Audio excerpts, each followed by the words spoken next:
Okay, welcome back. Hello, this is part two. Here I am, thankfully, on what I would call like the ridge, the flat part of a ridge trail that runs along the top of a mountain ridge. Sometimes, trail might be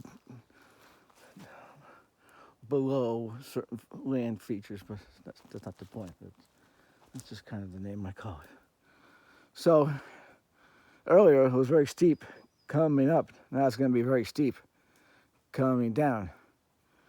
And we just came back from the top of this hill, approximately 860 meters. I think this might be the highest part that we got to, but it starts to go down, only to go back up to a platform, a viewing platform. It must be a beautiful view of the Man River Valley. I've not seen that. I've not been to that. Every step forward for me today was going someplace new.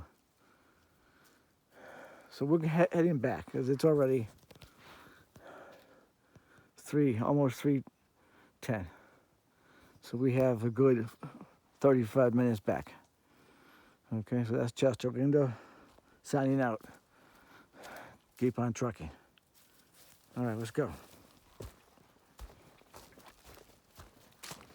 So I think we'll run this video for a couple minutes.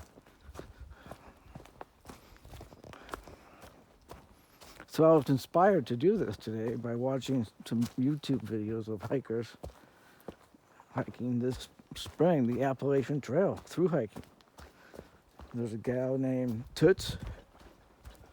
She's in her mid-20s, I imagine. Mid to late, 24 to 28.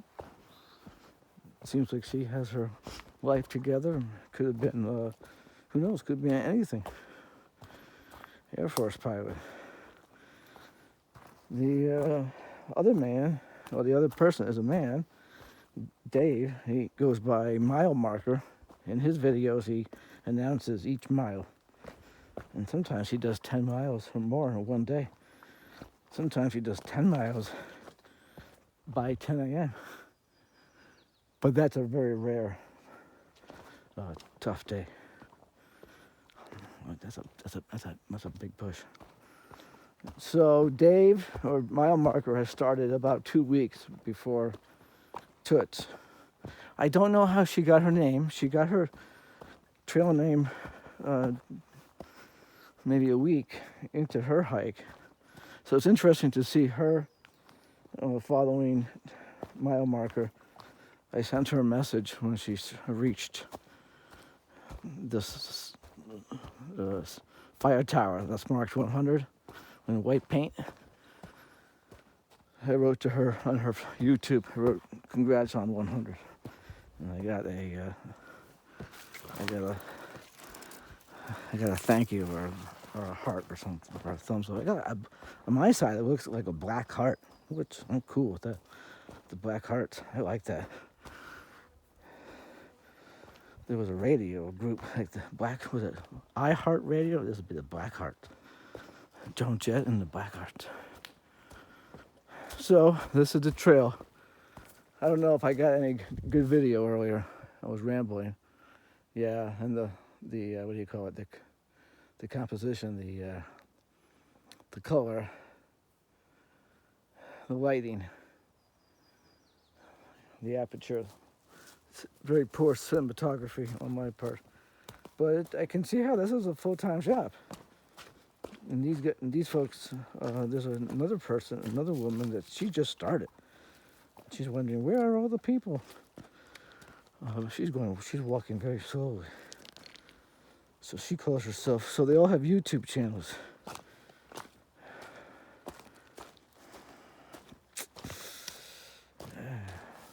If I ever post this, maybe I'll write down their names in the description. But in any event, this man, Mile Marker, he calls himself at level 57. I'm at level 61. And that man, he's he's fit. He has done other long distance, Pacific Coast Trail, Continental Divide. Don't quote me on both of those, but something, he's done one or both.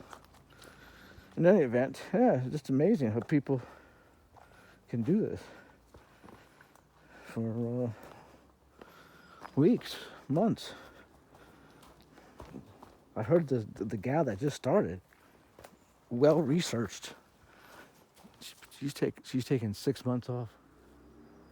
Well, I guess that's a reasonable amount of sabbatical. I mean, she may have been, broadly speaking, she meant she's taking 6 months off from work, but the trail she could do it in 5 months. But people start now in April, early April, to get done before winter, and also maybe to avoid.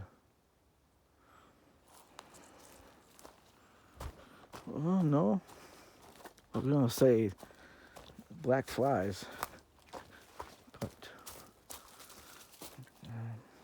sure. I forget. I'm drawing a blank as to their estimated arrival times from Mount Katahdin in Maine. Is Mount Katahdin the highest point in Maine?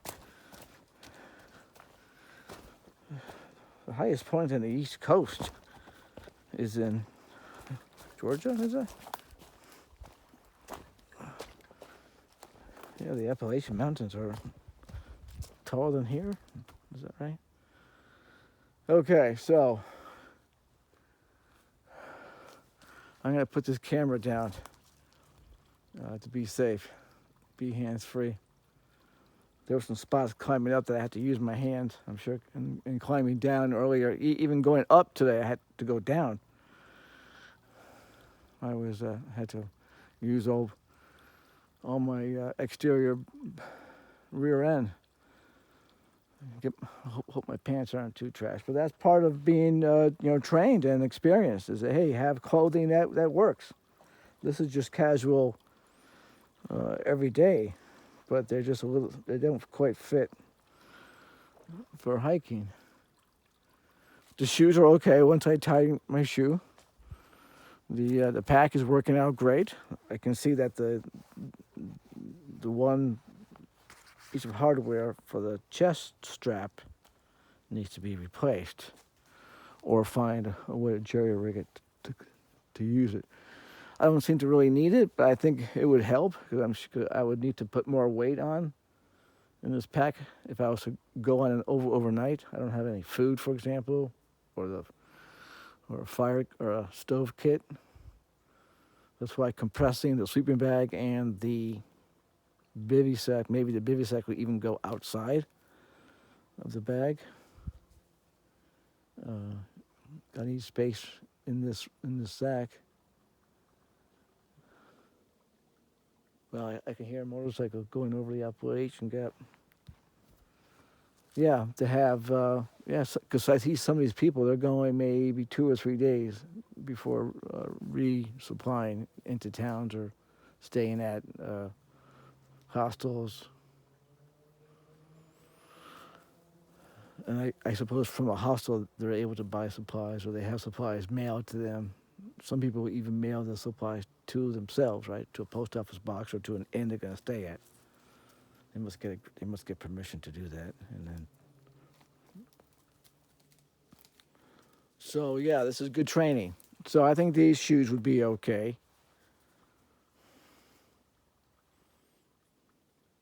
It would be nice if I was going to go overnight to also just bring a second pair of shoes, something a little more casual, slip in. I could actually do an overnight, especially if there was a guaranteed no rain, because I just have this sort of flimsy tent. It's a good one person. I think I'd like to use it. And then they had the bivy sack,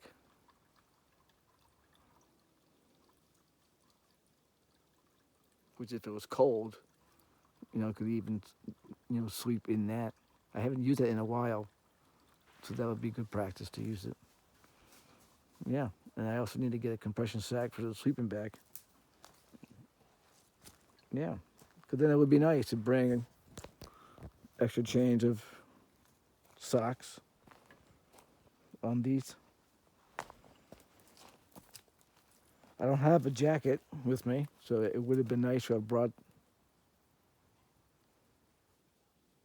that new yellow Eddie Bauer brand fleece lined partially raincoat with a hood with a zipper. I got that for $5 at a thrift shop, brand new. I think it was stained. I noticed later there was a couple of black marks, but I'm fine with it. It's fantastic. I've already worn it. So that would be good to have in a hat and gloves. So look here. I have to walk all down this. So I'm going to turn this off so that I can go hands-free.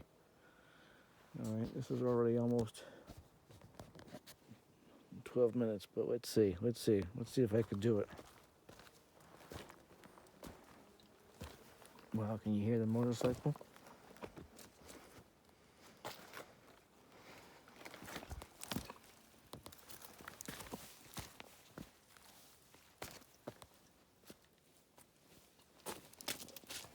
There's a footprint.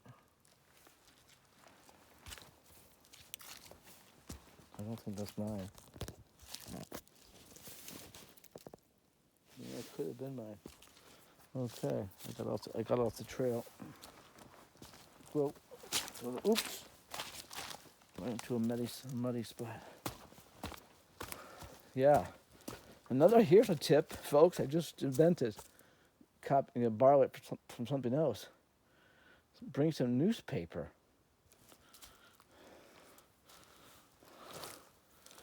To wrap into a ball, tear it up in small pieces, and put inside your shoe. After a day of hiking, remove the insole if you can, and dry out the inside of your shoe, of your boot. And then you give it the insole. It can get sweaty in there. Not so much sweaty, but it can pick up water from the shoe that enters. So look how rugged. Look how rugged this is. So it's a little wet here. You can see how people built these stones into the hair to channel water away. That's called this channel. It has a name. Gosh, he's drawing a blank on it.